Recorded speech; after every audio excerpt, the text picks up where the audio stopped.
Je suis Christopher Sterling, j'ai 34 ans et il y a 5 ans, ma mère m'a effacé de notre vie de famille d'un simple glissement de pouce parce que mon salaire n'était pas assez élevé pour nourrir son ego. Avant de vous raconter la nuit où le gouverneur de Virginie m'a serré la main sous les yeux horrifiés de mes parents, dites-moi d'où vous regardez dans les commentaires ci-dessous. J'aime toujours voir jusqu'où ces histoires voyagent. Cela s'est passé le dimanche de la fête des pères 2019. La chaleur en Virginie était déjà suffocante. Une couverture épaisse et humide qui collait votre chemise à votre dos dès que vous mettiez le pied dehors. J'étais assis dans mon appartement, un 2 pièces exigu sans ascenseur qui sentait vaguement le curry des voisins et la vieille moquette. Je corrigeais les examens finaux de ma classe de CM1. Ma table basse était un fouillis de stylos rouges et de papier de construction. Mon téléphone a vibré contre la surface en Stratify bon marché. C'était une notification de l'héritage Sterling. C'était le nom de notre groupe WhatsApp familial. Ma mère Margaret l'avait nommé ainsi, non pas famille, non pas les Sterling, mais héritage. Cela devrait vous dire tout ce que vous devez savoir sur les gens qui m'ont élevé. J'ai pris le téléphone, frottant le sommeil de mes yeux. Je m'attendais au message logistique habituel concernant le dîner.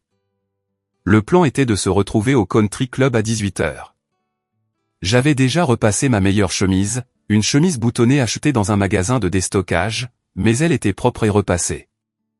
J'avais même acheté à mon père un livre ancien sur l'histoire, quelque chose de réfléchi, quelque chose qui m'avait coûté une bonne partie de mon salaire. Mais il n'y avait pas de logistique dans le chat, juste une photo. C'était mon frère aîné, Preston. Il était appuyé contre une Lamborghini Urus vert citron, portant des lunettes de soleil qui coûtaient probablement plus cher que ma voiture. Il souriait comme s'il possédait le monde. Mon père, Richard, avait répondu immédiatement, « Maintenant, c'est une machine digne d'un Sterling. Fier de toi, fils. » Voilà à quoi ressemble le succès. Ma sœur Victoria, une chirurgienne plastique qui passait plus de temps à se regarder dans le miroir qu'à regarder ses patients, a ajouté une série d'émojis cœur et de coupes de champagne. J'ai hésité. Je savais que je ne devrais rien taper, mais j'étais leur fils, moi aussi. J'ai tapé, belle voiture, Preston. Joyeuse fête des pères, papa. À tout à l'heure à 18h. Les 3 points sont apparus, puis ont disparu, puis sont réapparus. Puis le message est arrivé. Ce n'était pas de papa. C'était de maman. Christopher, ne prends pas la peine de venir ce soir. La réservation est pour les membres de cette famille qui ont réussi. Nous devons discuter de l'avenir du domaine. Et très franchement, ta présence est déprimante. Preston vient de conclure une affaire d'1 million de dollars. Tu corriges des copies pour des centimes. Tu as choisi d'être un modeste enseignant, un homme en tablier, et je ne te vois plus comme mon fils. Tu es une honte pour le nom des Sterling. S'il te plaît, retire-toi de ce groupe ou je le ferai. J'ai fixé l'écran. Les mots n'avaient aucun sens au début. Ils se brouillaient. Modeste enseignant. Honte. Je suis resté assis là, le silence de mon appartement devenant soudain assourdissant. Mon cœur ne battait pas la chamade. Il s'était arrêté. C'était une sensation froide et creuse, comme si quelqu'un avait plongé la main dans ma poitrine et éteint un interrupteur. Un autre message a surgi. C'était Preston qui envoyait un message direct cette fois. Désolé, frangin. Le siège arrière de la Lambo est plein de mes affaires de sport de toute façon. Maman a raison. Tu plombes l'ambiance. Prends peut-être une heure supplémentaire à l'école. Est-ce qu'il te paie pour les heures supplémentaires, ou est-ce tout pour la passion? Ah. J'ai regardé autour de mon appartement. Ce n'était pas grand-chose. Je conduisais un Ford F-150 vieux de 10 ans qui cliquetait quand il atteignait 100 km/h. J'avais des prêts étudiants. Je découpais des coupons. Mais j'étais heureux. Ou je pensais l'être. J'aimais mes élèves. J'aimais le moment où un enfant comprenait enfin un problème de maths. J'aimais les dessins qu'il laissait sur mon bureau, mais pour la famille Sterling, mon bonheur n'avait aucune importance. Mon compte en banque était la seule feuille de score qui comptait. Je n'ai pas pleuré. Je n'ai pas crié. Je n'ai pas tapé un long paragraphe en colère défendant la noblesse de l'éducation. J'ai réalisé à ce moment-là qu'aucune combinaison de mots ne pénétrerait jamais le mur de leur narcissisme. J'ai fait une capture d'écran de la discussion, pas pour me venger, pas à ce moment-là, juste pour mémoire, pour me rappeler les jours où ils pourraient me manquer, qui ils étaient exactement. Puis je n'ai pas quitté le groupe. Je les ai bloqués, tous. Maman, papa, Preston, Victoria. Je me suis levé, j'ai marché jusqu'au frigo et j'ai sorti la bouteille de vin que j'avais achetée pour l'apporter au dîner. Je l'ai vidée dans l'évier. Puis je suis allé à mon placard et j'ai commencé à faire mes bagages. Je ne savais pas où j'allais, mais je savais que je ne pouvais pas rester en ville dans leur ombre, attendant la rencontre inévitable à l'épicerie ou à la station-service. Je devais disparaître. Si j'étais un fantôme pour eux, je deviendrais un fantôme dans la réalité. J'ai attrapé mes clés, j'ai marché jusqu'à mon camion et j'ai jeté mon sac de sport sur le siège passager. En tournant le contact, le moteur a toussé puis a rugi pour prendre vie. Un son brut, non raffiné, si différent du ronronnement doux d'une Lamborghini. J'ai passé la sortie pour le country club. Je les imaginais assis là à manger leur steak, riant de la façon dont ils avaient finalement coupé le poids mort. J'ai serré le volant jusqu'à ce que mes articulations deviennent blanches. D'accord, ai-je chuchoté à la cabine vide du camion. Vous voulez que je parte? Regardez-moi disparaître. Alors que je m'engageais sur l'autoroute, regardant la silhouette familière de Richmond s'effacer dans mon rétroviseur, le silence de la route a invité les fantômes à revenir. Ce SMS n'était pas un incident isolé. C'était le final d'une très longue et très douloureuse pièce de théâtre. C'était la conclusion inévitable de 30 ans passés à être l'enfant de trop. Pour comprendre pourquoi je n'ai pas fait demi-tour, il faut comprendre Thanksgiving 2018. Le domaine Sterling était immense, un manoir colonial tentaculaire avec des piliers blancs qui semblaient essayer de soutenir le ciel. L'allée était toujours un salon de l'auto, la Rolls-Royce Phantom de papa, la Bentley de maman, la dernière voiture de sport de Preston et le G-Wagon de Victoria. Et puis, caché près de l'entrée de service parce que maman ne voulait pas qu'il gâche la vue, se trouvait mon Ford. Cette année-là, papa avait invité ses partenaires commerciaux, des hommes en costume coûteux qui sentaient le cigare et le vieil argent. Nous étions tous réunis dans la grande salle à manger. La table était dressée avec de la porcelaine fine, des verres en cristal et des couverts en argent qui étaient dans la famille depuis des générations. Il y avait des porte-noms à chaque place. J'ai fait le tour de la table principale à la recherche de Christopher. J'ai vu Preston à la droite de mon père. J'ai vu Victoria à côté du chef de chirurgie de l'hôpital local. J'ai vu des places pour des gens que je connaissais à peine. Des clients, des avocats, des investisseurs. Maman, ai-je demandé en lui tapant sur l'épaule. Elle ajustait un arrangement floral, portant une robe qui coûtait probablement plus que mon loyer annuel. Je ne vois pas mon carton. Elle ne s'est même pas retournée. Oh, Christopher, nous avons manqué de place à la table principale. Nous t'avons installé dans la véranda. La véranda. C'était là où les enfants s'asseyaient. Les tout petits de mes cousins. La nounou. J'avais 33 ans. Tu veux que je m'assoie à la table des enfants, ai-je demandé, gardant ma voix basse pour que les invités n'entendent pas. Elle m'a enfin regardé, ses yeux scannant ma tenue. Une veste en tweed que j'aimais parce qu'elle me donnait l'impression d'être un professeur. Elle a froncé le nez. Idéalement, oui. En plus, tu es doué avec les enfants, n'est-ce pas? C'est ton truc. Tu peux les divertir pendant que les adultes discutent affaires. Nous avons des sujets sérieux à aborder, fusion et acquisition. Je ne pense pas que tu serais capable de contribuer beaucoup à une conversation sur les capitaux propres. N'est-ce pas? J'ai avalé la boule dans ma gorge. J'ai un diplôme en histoire, maman. Je peux tenir une conversation. L'histoire ne paie pas la dinde, chérie, a-t-elle dit en me tapotant la joue avec une main froide. Sois un amour et surveille les enfants. Ne fais pas de scène. Alors, je me suis assis sur une petite chaise en bois, mes genoux cognant contre la table, coupant du jambon pour un enfant de 3 ans, pendant que j'entendais les rires et le cliquetis des verres depuis l'autre pièce. J'ai entendu la voix tonitruante de mon père. Et voici Preston, a annoncé papa. Je pouvais les voir à travers les portes vitrées. Il reprend la division investissement le trimestre prochain. Le garçon a l'instinct d'un requin, un vrai Sterling. Et votre autre fils, a demandé un invité. J'ai vu un jeune homme entrer plus tôt. La pièce est devenue silencieuse pendant une fraction de seconde.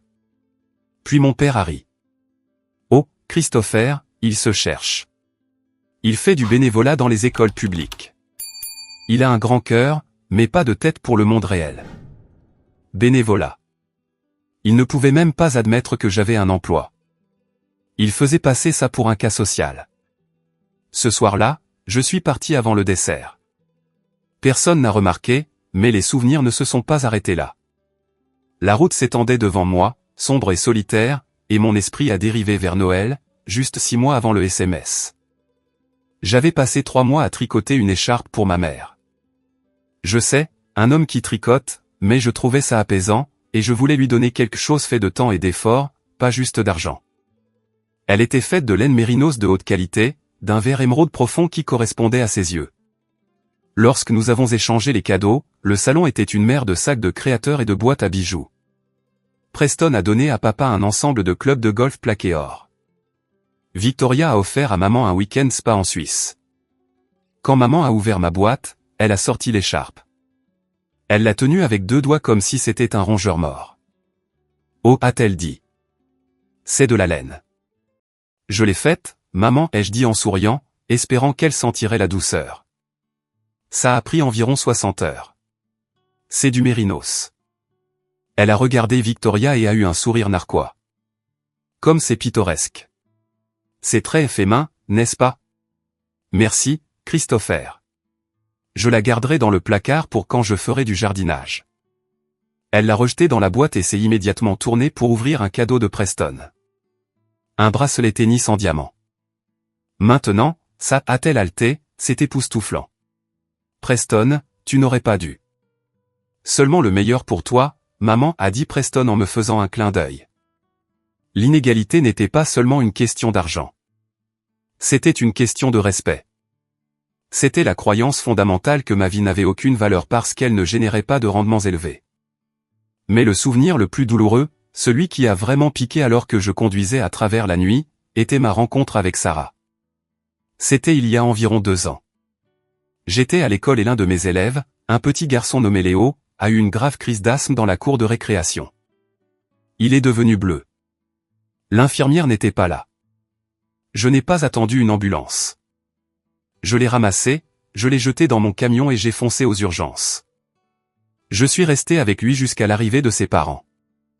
Alors que j'attendais dans le couloir, faisant les 100 pas couverts de poussière de craie et de sueur, une infirmière s'est approchée de moi. « Vous êtes l'enseignant qui l'a amené ?» a-t-elle demandé. Elle avait des yeux gentils et des cheveux bruns en désordre attachés en chignon. Son badge disait Sarah. « Ouais, ai-je dit, mes mains tremblant un peu à cause de l'adrénaline. Est-ce qu'il va bien? Il est stable. Vous lui avez sauvé la vie, a-t-elle dit doucement. La plupart des gens auraient juste attendu l'ambulance. Vous avez agi. Nous avons commencé à parler. Nous avons pris un café à la cafétéria.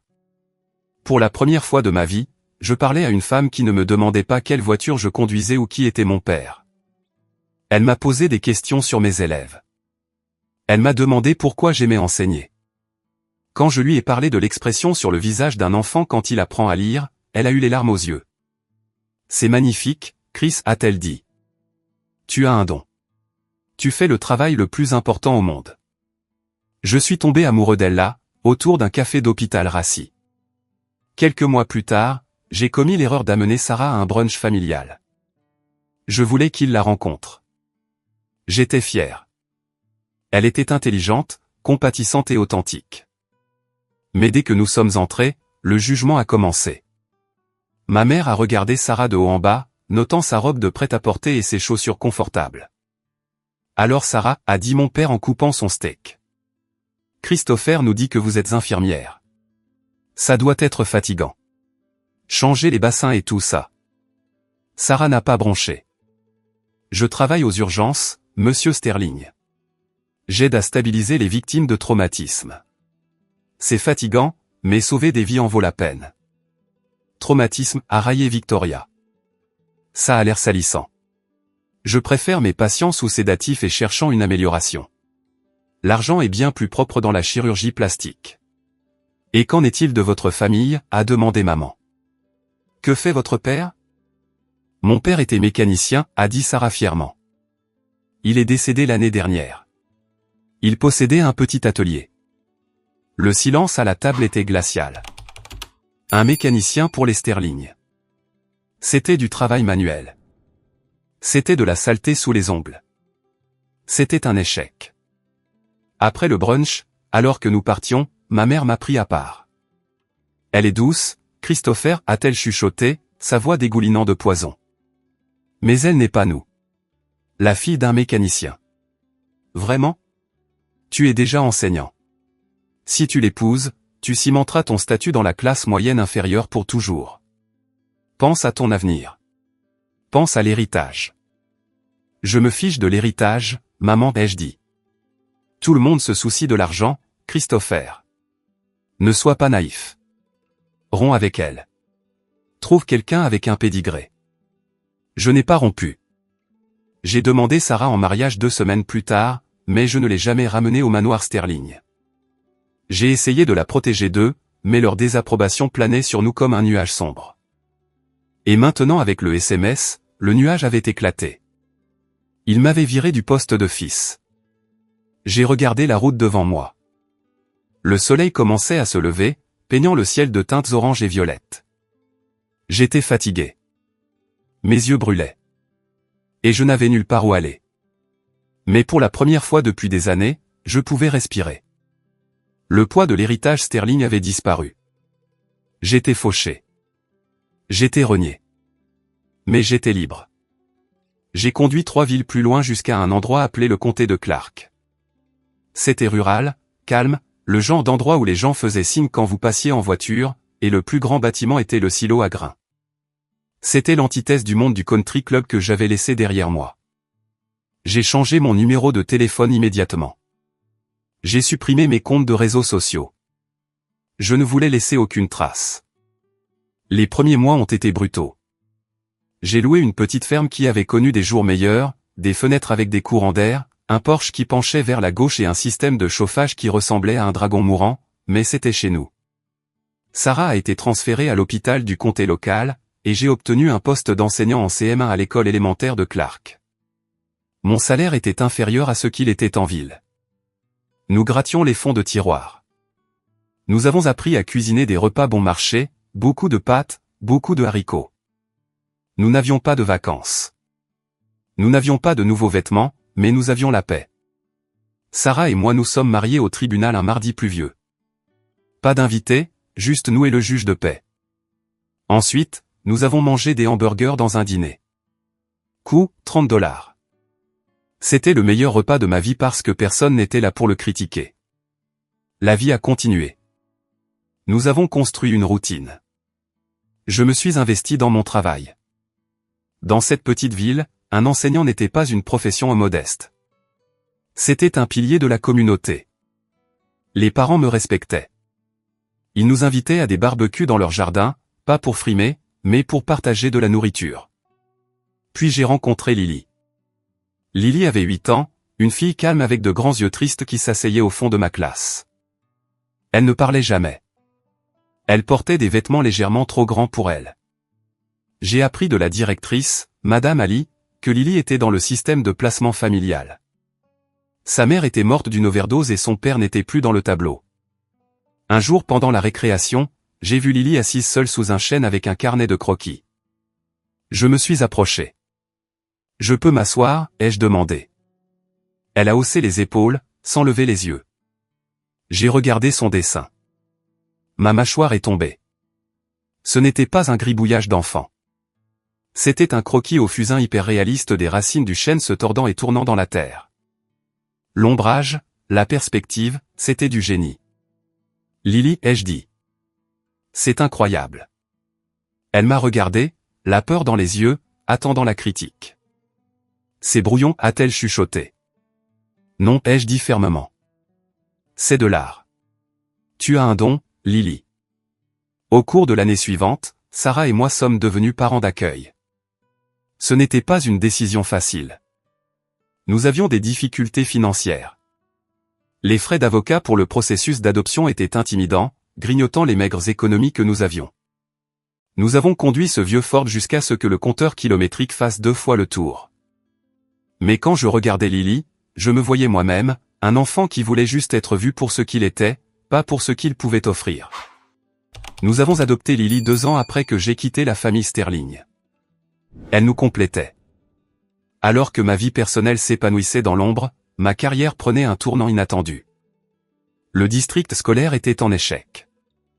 Les budgets étaient coupés. Les manuels étaient obsolètes. J'ai commencé à assister aux réunions du conseil scolaire. Je ne voulais pas faire de scène, mais je ne pouvais pas regarder mes élèves souffrir. J'ai pris la parole. J'ai proposé de nouvelles méthodes d'enseignement qui ne coûtaient pas d'argent, juste du temps et de la créativité. J'ai organisé des collectes de fonds communautaires. Les gens ont commencé à écouter. Un après-midi, un SUV noir s'est arrêté à l'école. Un homme en costume sur mesure en est sorti. C'était le gouverneur Ellis. Je me suis figé. Était-il ici pour moi? Connaissait-il les Sterling? Il est entré directement dans ma classe. Les enfants ont halté. Monsieur Sterling, a-t-il demandé. Oui, gouverneur, ai-je dit en essuyant la craie de mes mains. J'ai entendu parler de ce que vous faites ici, a-t-il dit. Il a regardé autour de la pièce les œuvres d'art des élèves couvrant la peinture écaillée des murs. Mes conseillers politiques me disent que les résultats au test de ce district ont augmenté de 40% depuis que vous avez commencé votre nouvelle initiative de programme. Je veux savoir comment vous avez fait. Cette rencontre s'est transformée en mentorat. Le gouverneur Ellis avait un fils, Léo, le même nom que le garçon que j'avais sauvé des années auparavant, qui était sur le spectre de l'autisme. Il avait des difficultés dans le système scolaire privé. Il le traite comme un problème à résoudre, m'a avoué le gouverneur un soir autour d'un café dans ma cuisine en désordre. Pas comme une personne. Amenez-le ici, ai-je dit. Laissez-moi lui enseigner. Et il l'a fait. Léo s'est épanoui dans ma classe. Je ne l'ai pas traité comme une statistique. Je l'ai traité comme un enfant. Le gouverneur n'a jamais oublié cela. Il a commencé à me nommer à des conseils consultatifs d'État. Je montais les échelons non pas par népotisme ou argent, mais par pure compétence. Pendant ce temps, des murmures sur la famille Sterling ont commencé à dériver vers notre vie tranquille. Ma cousine Rachel, la seule de la famille qui n'était pas complètement terrible, elle était l'observatrice neutre qui aimait les drames, est tombée sur Sarah dans un supermarché en ville alors que Sarah rendait visite à un spécialiste. Rachel n'a pas reconnu Sarah au début, mais quand elle l'a fait, elle l'a coincée. Sarah, a demandé Rachel. Oh mon Dieu, est-ce que Christopher sait? C'est quoi, a demandé Sarah, gardant son caddie défensivement. Les Sterling? Ils ont des ennuis, a chuchoté Rachel, regardant autour d'elle comme si elle partageait des secrets d'État. Richard a fait de mauvais paris sur l'immobilier commercial. Le marché s'est effondré. Et Preston, oh, Preston, quoi à propos de Preston? Jeux d'argent, crypto, paris sportifs, poker à enjeux élevés. Il essaie de maintenir le style de vie, mais l'argent n'est pas là. Il brûle l'héritage avant même que papa ne meure. Ils mettent tout en gage. Le manoir est sous une deuxième hypothèque. Sarah est rentrée à la maison et me l'a dit. Nous nous sommes assis sous notre porche en écoutant les grillons. Tu veux les appeler, a-t-elle demandé. J'ai pensé au SMS. Je ne te vois plus comme mon fils. Non, ai-je dit, ils ont fait leur choix. Nous avons nos propres luttes. Et nous en avions. Le toit de la ferme avait besoin d'être remplacé. Nous avons dû contracter un prêt. Nous étions pauvres à cause de la maison, mais nous étions riches en amour. Puis est venu le tournant. C'était en mars 2024. J'ai reçu une lettre du ministère de l'Éducation. J'avais été nommé pour le prix de l'éducateur de la décennie, une récompense nationale prestigieuse. La cérémonie devait avoir lieu au Grand Gala de Richmond, mon ancien terrain de jeu. Mais le vrai choc est venu une semaine plus tard. Le gouverneur m'a appelé personnellement. Chris, a-t-il dit, je te nomme nouveau surintendant de l'éducation de l'État. C'est une promotion massive. Tu auras le pouvoir de réparer le système à travers tout l'État, mais cela signifie entrer dans l'œil du public. Es-tu prêt? Je suis prêt, ai-je dit. Bien, parce qu'il y a autre chose. Le gala, il va être télévisé. Tous les donateurs majeurs de l'État seront là, y compris la foule de la vieille fortune. Je savais ce qu'il voulait dire. Les Sterling seraient là. Il ne manquerait pas une occasion d'être vus, surtout s'ils désespéraient de prouver qu'ils étaient toujours pertinents. Qu'ils viennent, ai-je dit, une résolution froide s'installant dans mon estomac. Mais l'univers a une drôle de façon de vous tester. 3 jours avant le gala, j'ai reçu un email. C'était de Margaret, ma mère. Elle avait trouvé mon adresse email professionnelle. L'objet était « Réunion de famille ». Je l'ai ouvert, ma main tremblant légèrement. « Très cher Christopher, nous avons entendu la merveilleuse nouvelle de ta nomination. J'ai toujours su que ton petit passe-temps d'enseignement mènerait à quelque chose de grand. Nous sommes si fiers de toi. Tu nous as terriblement manqué ces 5 dernières années. Il y a eu un malentendu, des problèmes technologiques stupides, mais nous avons mis cela derrière nous. Nous avons réservé une table VIP juste à côté de la scène pour le gala. Nous avons hâte de célébrer notre succès. Papa apporte l'appareil photo. Bisous, maman. P.S. S'il te plaît, dis aux organisateurs que les Sterling ont besoin de 5 laissez-passer. Preston veut amener un invité. J'ai fixé l'écran. Passe-temps. Malentendu. Notre succès. Il ne savait pas que j'étais le surintendant. Il pensait juste que je gagnais un prix d'enseignant. Mais l'audace était époustouflante. Après 5 ans de silence, après m'avoir traité comme une ordure, il fondait sur moi pour revendiquer le crédit au moment où j'avais un projecteur sur moi. Ils ne venaient pas pour me soutenir. Ils venaient pour chasser. Ils avaient besoin d'une proximité avec le succès pour cacher leurs propres échecs. Ils avaient besoin de montrer au monde que l'héritage Sterling était toujours intact. J'ai regardé Sarah. Elle a lu l'email par-dessus mon épaule et a ricané. Problème technologique stupide. Elle t'a bloqué. Ils veulent jouer à la famille heureuse, ai-je dit en fermant l'ordinateur portable. Qu'est-ce que tu vas faire, a demandé Sarah. Tu peux demander à la sécurité de leur barrer la route. J'y ai pensé. J'ai pensé à la table de Thanksgiving. J'ai pensé à l'écharpe en laine. J'ai pensé aux SMS sur le modeste enseignant. Si je leur barrais la route, ils inventeraient une histoire disant que j'étais le fils ingrat. Ils joueraient les victimes. Non, je dois finir ça publiquement, irrévocablement. Pas de sécurité, ai-je dit en regardant mon reflet dans la fenêtre sombre. Laissez-les entrer. Laissez-les s'asseoir au premier rang. Je veux qu'ils voient tout. Les jours précédant le gala ont été un flou d'interviews et d'essayages de costumes. Mais sous l'excitation, il y avait un courant d'effroi. Je me sentais comme un soldat se préparant au combat, pas un enseignant se préparant à recevoir un prix. Rachel, ma cousine, n'a pas pu s'en empêcher. Elle a commencé à m'envoyer des SMS, agissant comme un agent double. Chris, tu dois savoir. Elle a écrit, ils sont désespérés. La voiture de Preston a été saisie la semaine dernière, mais il l'a cachée aux voisins. Il dit à tout le monde qu'il l'échange contre une Ferrari. C'est un mensonge. Ils misent tout sur ce gars-là. Ils pensent que s'ils sont vus avec toi et si tu es connecté au gouverneur, les banques reculeront. Ils ont besoin de ta co-signature, Chris. C'est le but ultime.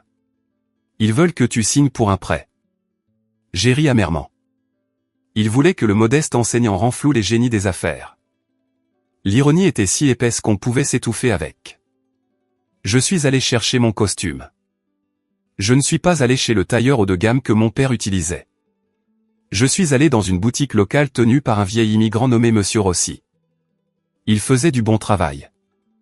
Vous ressemblez à un homme d'État, Christopher, a dit Monsieur Rossi en époussetant les peluches sur l'épaule de mon costume gris anthracite. Je veux juste ressembler à un homme qui tient debout sur ses 2 pieds, ai-je répondu. La veille du gala, j'ai assis Lily. Elle avait 10 ans maintenant. Grand-mère et grand-père Sterling pourraient être là demain, lui ai-je dit. Elle a levé les yeux de son carnet de croquis. Elle ne les avait jamais rencontrés. Elle ne les connaissait que comme les gens qui rendaient papa triste. Les méchants, a-t-elle demandé. Oui, mais tu n'as pas à leur parler. Tu restes avec maman. Sois juste toi-même. D'accord? D'accord, papa. Je t'ai dessiné une image pour te porter chance. Elle m'a tendu un dessin. C'était un lion parce que tu dois être courageux. J'ai glissé ce dessin dans la poche de mon costume. J'en aurais besoin. Le matin du gala, l'avis de saisie était apparemment scotché sur le portail principal du manoir Sterling. Rachel m'a envoyé une photo. Maman l'avait arrachée avant que les voisins ne voient, mais le temps pressait. Ils marchaient vers ce gars-là comme des gens qui se noient cherchant un radeau. J'ai conduit la famille à Richmond, pas dans une limousine, mais dans un SUV loué parce que mon Ford avait finalement rendu l'âme. Nous nous sommes garés à l'arrière. J'ai retrouvé le gouverneur Ellis dans la loge. « Tu es nerveux ?» a-t-il demandé en ajustant sa cravate. À propos du discours? Non. À propos du public? Oui. Il a posé une main sur mon épaule. Chris, ce soir ne concerne pas seulement l'éducation. C'est une question de caractère. Je connais ton histoire. Je sais ce qu'ils ont fait. Ce soir, l'État voit la vérité. Raconte juste ta vérité. J'ai jeté un coup d'œil à travers le rideau. La salle de bal se remplissait. Les lustres scintillaient. Des serveurs en gants blancs se déplaçaient dans la foule avec du champagne. Et ils étaient là, tableins, juste devant. Mon père portait un smoking qui semblait un peu plus lâche que d'habitude. Perte de poids due au stress peut-être. Ma mère dégoulinait de bijoux, probablement faux ou empruntés étant donné ce que je savais de leurs finances. Preston était là, l'air nerveux, vérifiant son téléphone constamment, et Victoria vérifiant son reflet dans une cuillère. Il souriait aux gens, serrait des mains, agissant comme s'il possédait les lieux. J'ai vu ma mère pointer la scène et mimer les mots « c'est mon fils ». Mon estomac s'est retourné. L'hypocrisie était physique. Elle me donnait la nausée. « C'est l'heure » a dit le régisseur. J'ai pris une profonde inspiration. J'ai touché le dessin du lion dans ma poche. Que le spectacle commence, ai-je chuchoté. Les lumières ont baissé. La salle est devenue silencieuse. Un projecteur a frappé le podium. Le gouverneur Ellis est sorti sous un tonnerre d'applaudissements. Il a parlé pendant 10 minutes de l'avenir de la Virginie, du besoin d'intégrité, de compassion et de vision. Nous avons cherché un leader, a dit le gouverneur, sa voix retentissante. Quelqu'un qui comprend que la vraie richesse d'une nation n'est pas dans ses banques, mais dans ses salles de classe. Ce soir, j'ai l'honneur de présenter non seulement l'éducateur de la décennie, mais ma nouvelle nomination au poste de surintendant de l'État, Monsieur Christopher Sterling. Les applaudissements ont été polis au début, puis ont grandi alors que je sortais. Je suis entré dans la lumière. L'éclat était aveuglant. J'ai agrippé le podium. J'ai regardé vers le bas à la table 1. La réaction était inestimable. La mâchoire de mon père pendait littéralement. Il ne savait pas pour la nomination de surintendant qui venait avec un salaire et un pouvoir rivalisant avec ses propres années de gloire. Preston avait l'air d'aller vomir. Ma mère. Ma mère rayonnait. Un sourire prédateur et maniaque. Elle calculait déjà le capital social. Elle s'est levée. Avant même que je puisse dire merci, elle s'est levée et a commencé à applaudir agressivement, se tournant vers la foule derrière elle. « C'est mon garçon » a-t-elle crié, coupant les applaudissements. « C'est un Sterling. Nous l'avons élevé. » La foule a murmuré. C'était gênant. Elle ramenait tout à elle. Je me suis penché vers le micro. « Merci, gouverneur. Merci à tous. Je t'aime, Christopher » a crié maman. Elle se dirigeait réellement vers les escaliers de la scène. La famille et tout. Je me suis arrêté. Je ne pouvais pas faire le discours préparé. Je ne pouvais pas laisser ce mensonge perdurer. Famille, ai-je dit, ma voix résonnant dans la salle. C'est un mot intéressant. Je l'ai regardée directement. Elle s'est figée sur la deuxième marche. J'aimerais remercier ma famille, ai-je continué. Ma femme Sarah, qui m'a aimé quand je n'avais rien d'autre qu'un camion cassé et un rêve.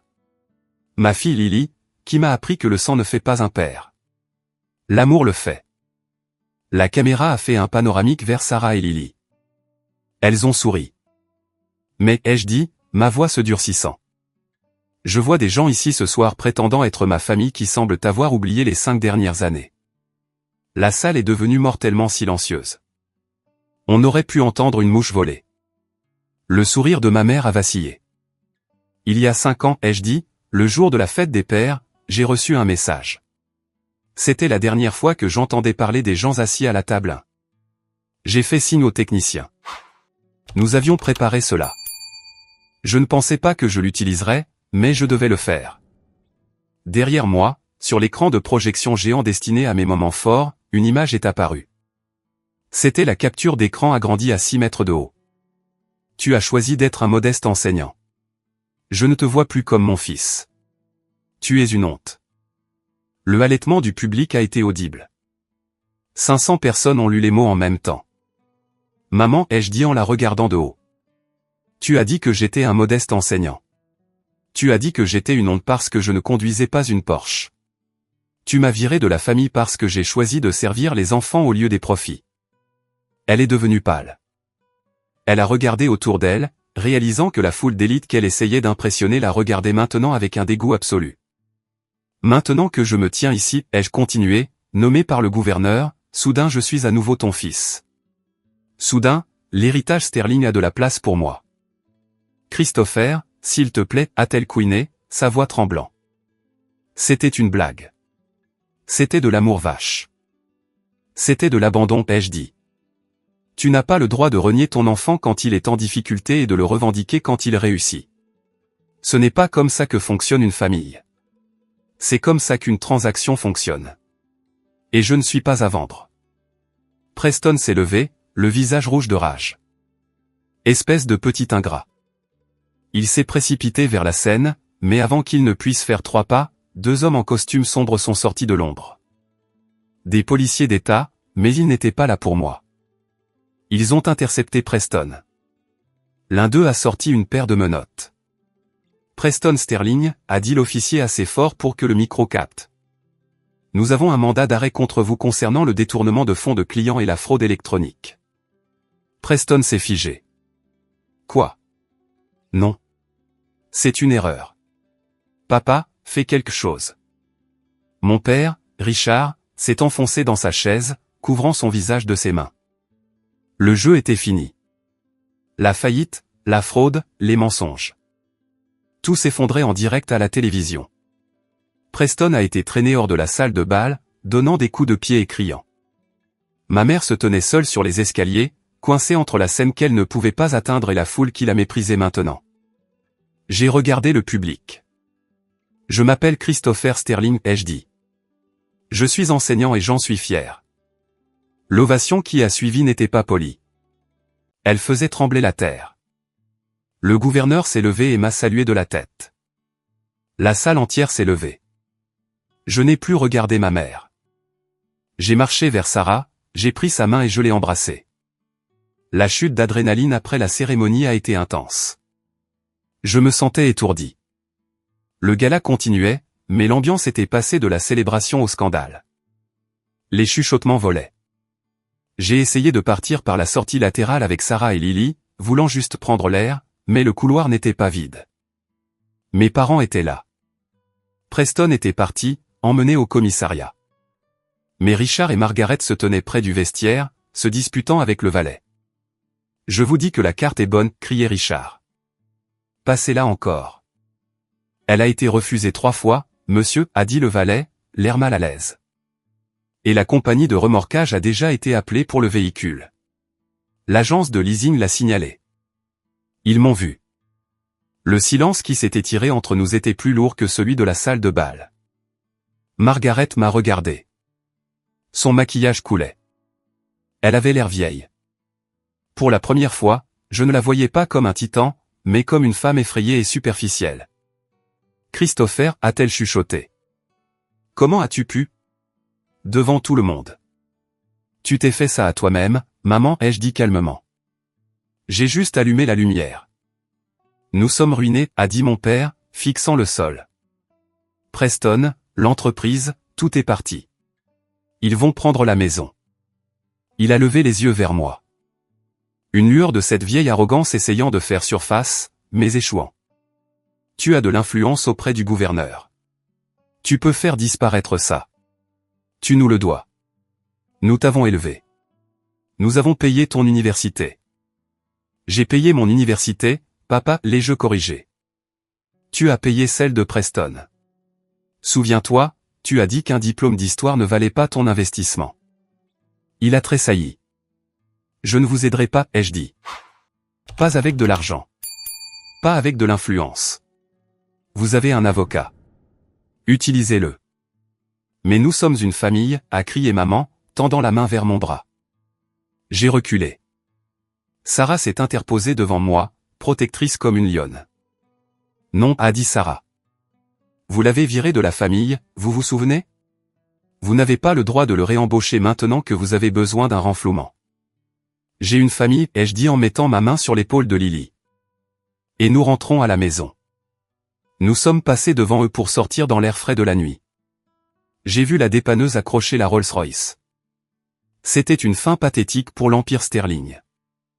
En montant dans notre voiture de location, Lily m'a regardé. « Papa, tu as gagné ?» a-t-elle demandé. J'ai regardé en arrière vers le lieu où mes parents biologiques se tenaient dans le froid, attendant un taxi qu'ils ne pouvaient probablement pas se permettre. « Ouais, chérie, ai-je dit en démarrant la voiture.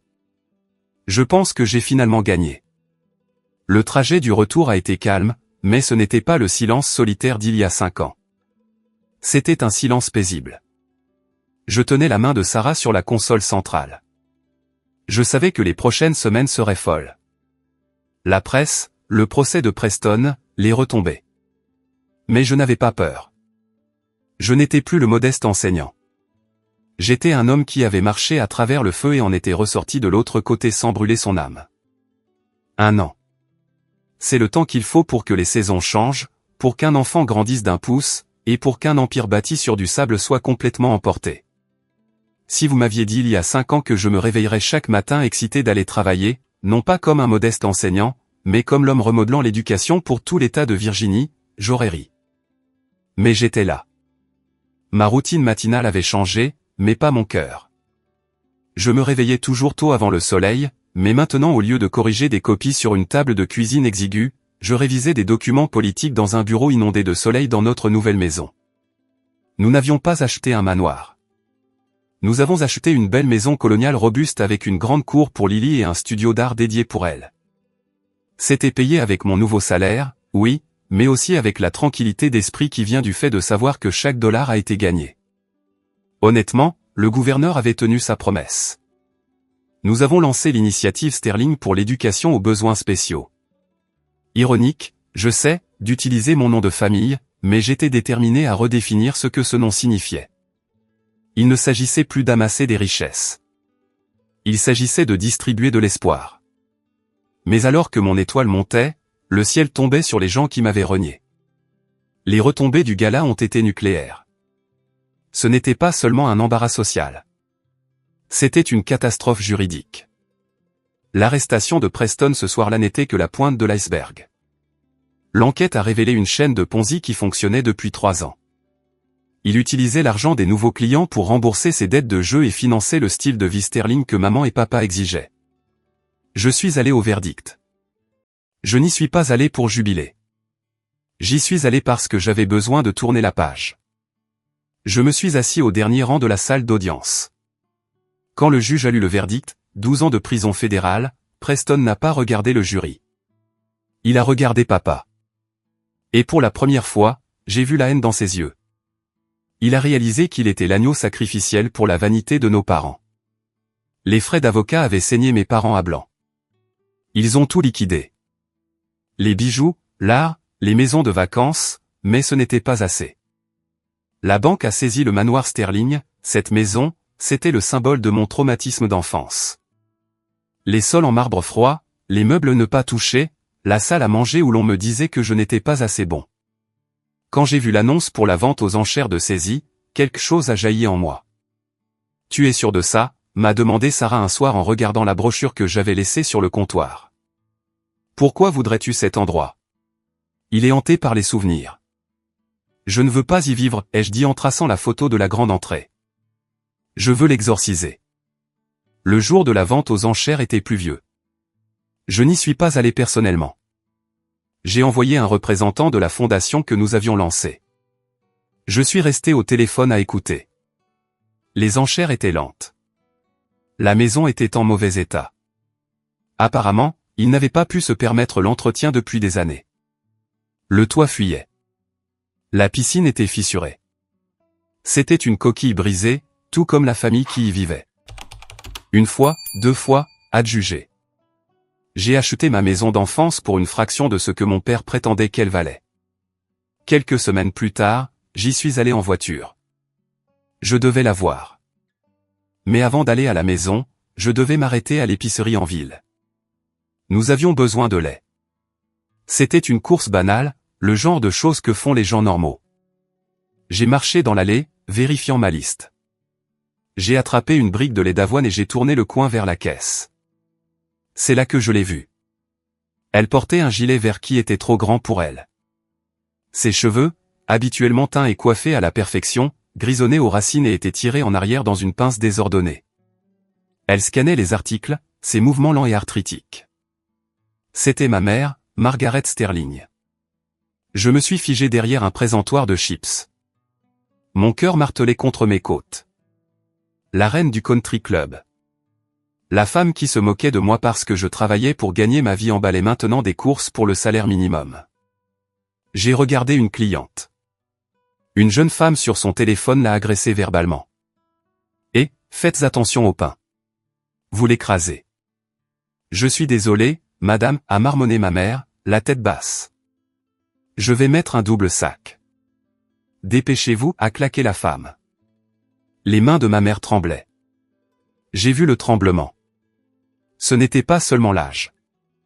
C'était la peur. C'était la terreur d'une femme qui n'avait jamais eu à survivre par elle-même. Faisant maintenant face à la réalité brutale du monde qu'elle méprisait autrefois.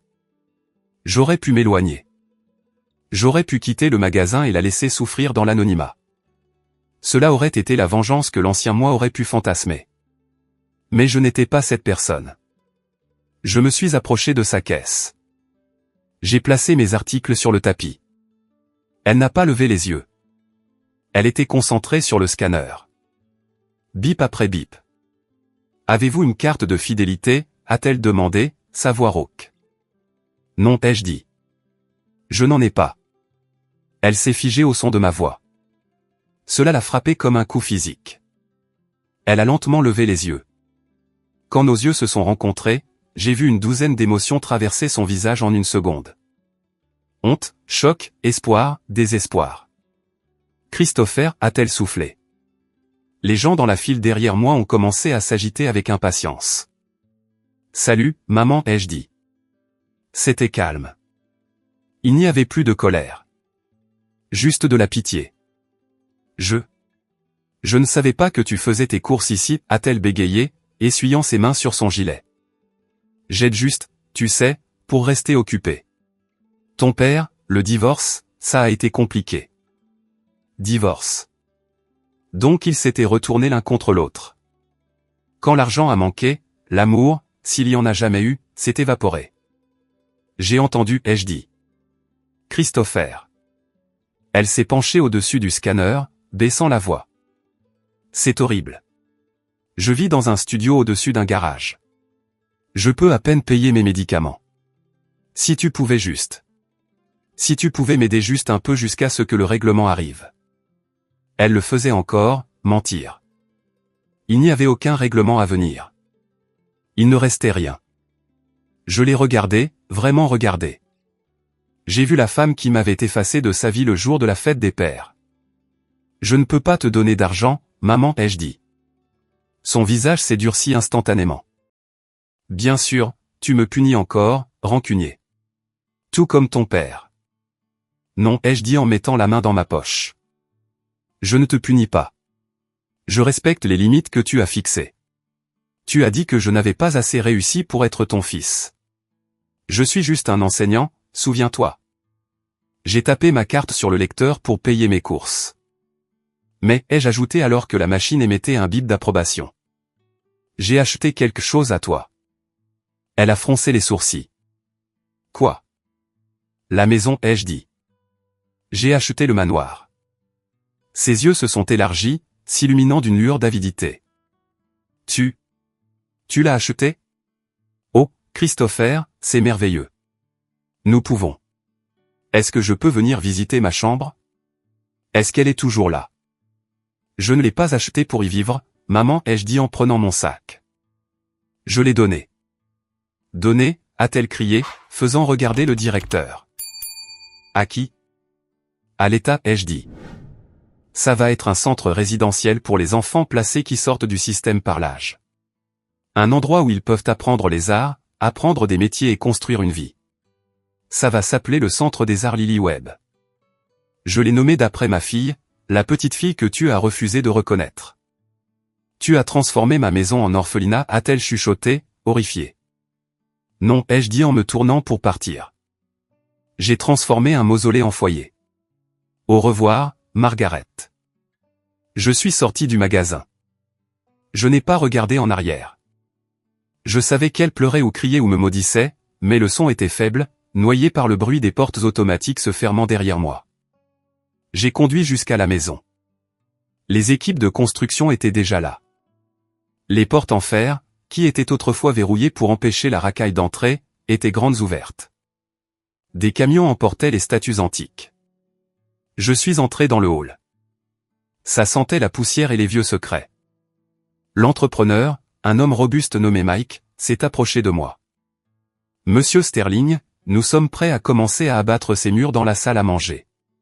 Vous vouliez ouvrir, faire un espace commun. J'ai regardé la salle à manger, l'endroit où se trouvait la table des enfants. L'endroit où j'avais été humilié. Abattez-la, ai-je dit. Ouvrez tout. Je veux du soleil ici.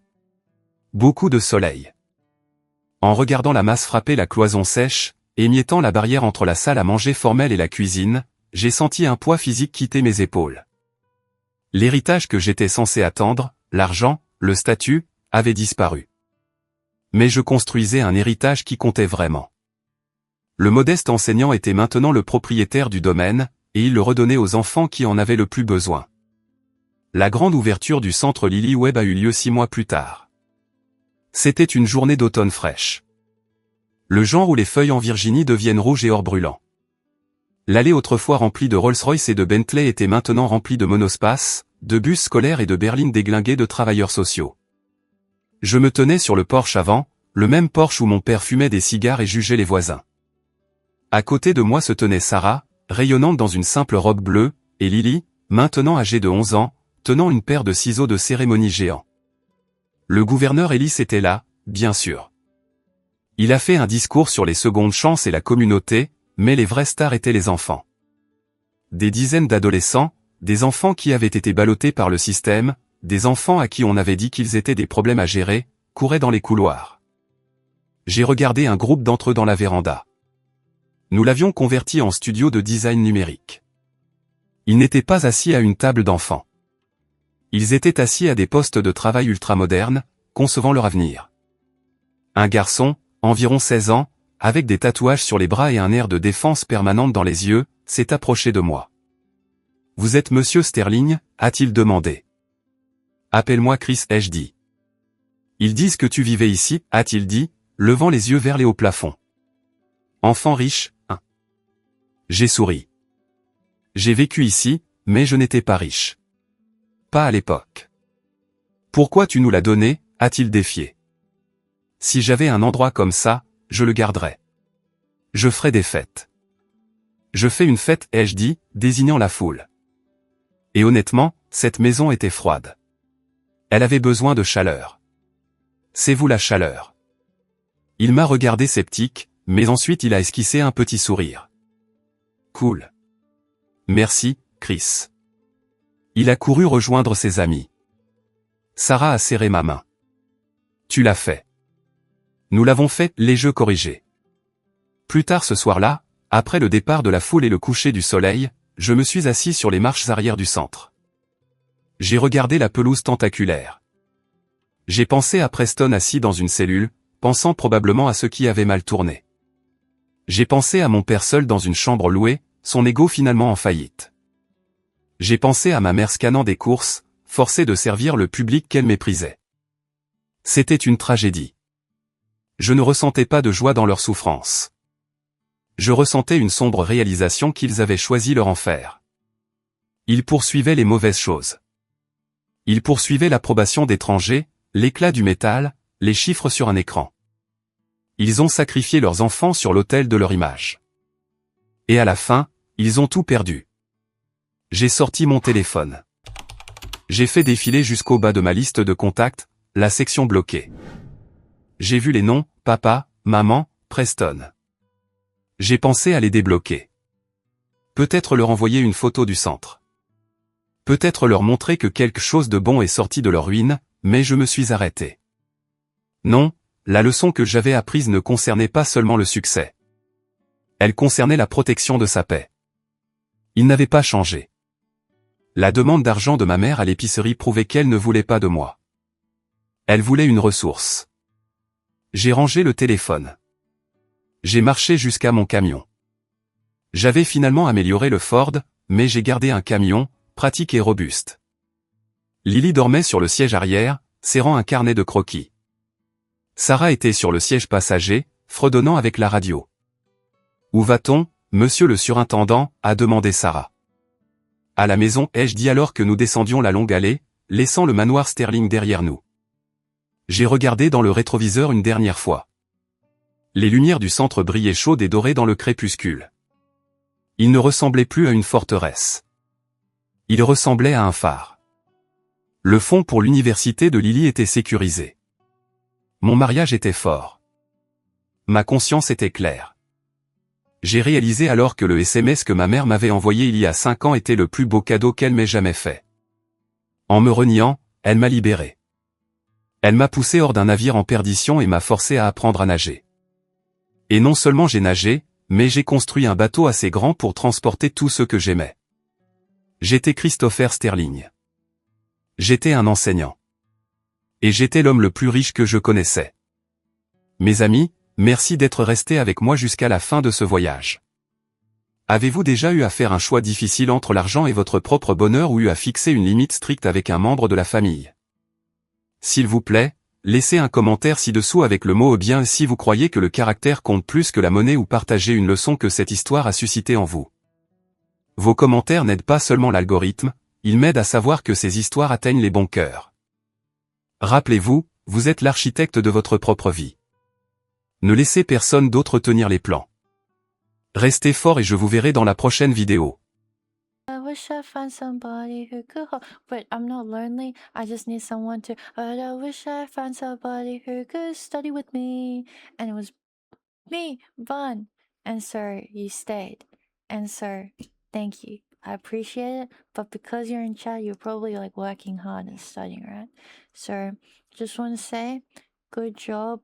You studied hard today.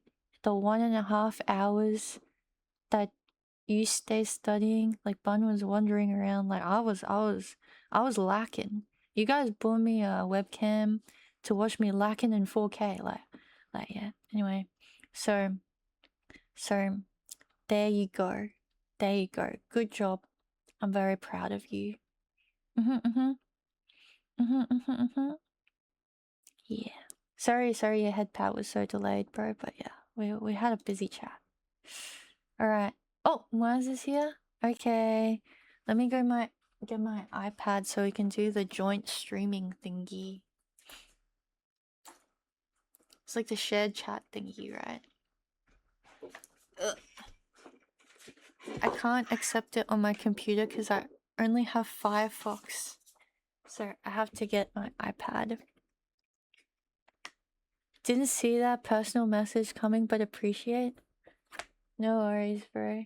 That do be the head pat. Where's my charger?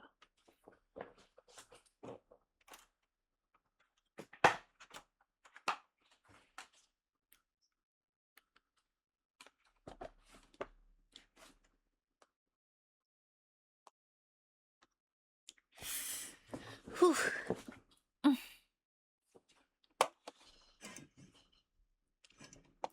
Bun is almost a real dog. It's just a few small technical issues to fix. Hopefully I pass my exams, guys. But it's looking real good. As I said, I've never failed a single exam in my entire life, so I think it would be really weird if I were to fail. But hopefully I don't. Hello, welcome in, a Beauty Bandit. Welcome. Welcome in, Kuratani as well. Thank you. Hype train's a part of streaming. True. True, true, true. Oh my god, Secret Sessions, thank you for the 1,000 bits too. Thank you, thank you. You're actually crazy. Thank you. Behind her is a pole dancing lamp. Wait, what? No, there's not. What are you talking about? Golf is an option? Yeah. I'll make the poll after the stream today, and I'll ping everyone who is in chat. I'll ping all the subs in the Discord. So you better join the Discord, otherwise you'll miss your opportunity to vote. Yeah. Sorry, I lost myself. That's okay. Hello, Broody Bandit. Hello.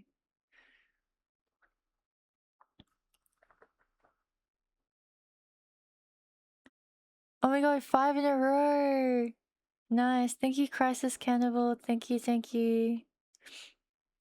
She ignores Jong, is that why she hates me? Well, I just saw something I had to log in and I was like, I don't have it installed anymore. Rar. Bun is being tired of his grandpa, something to go. Bruh. Phone still doesn't work? No, like I have to manually like go in and do the thing. Wait, did something else happen? What the heck, bro? Tashin Chichi is actually going insane right now. Replay now. Okay. Did it work? Huh? Minecraft? Okay. To celebrate 1K, next stream we're doing a Minecraft SMP. Imagine, that would be so fun. I still haven't beat Minecraft yet, but I think this would be fun. Okay. Tashin Chushi is really claiming everything right out here. Oh my god.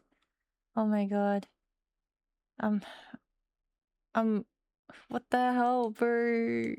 Why are you like this? I really appreciate it though. Oh my god. Wait, did I already play this one? I don't know, I'm just gonna play all of them. It is what it is. It is what it is. Cutest pet.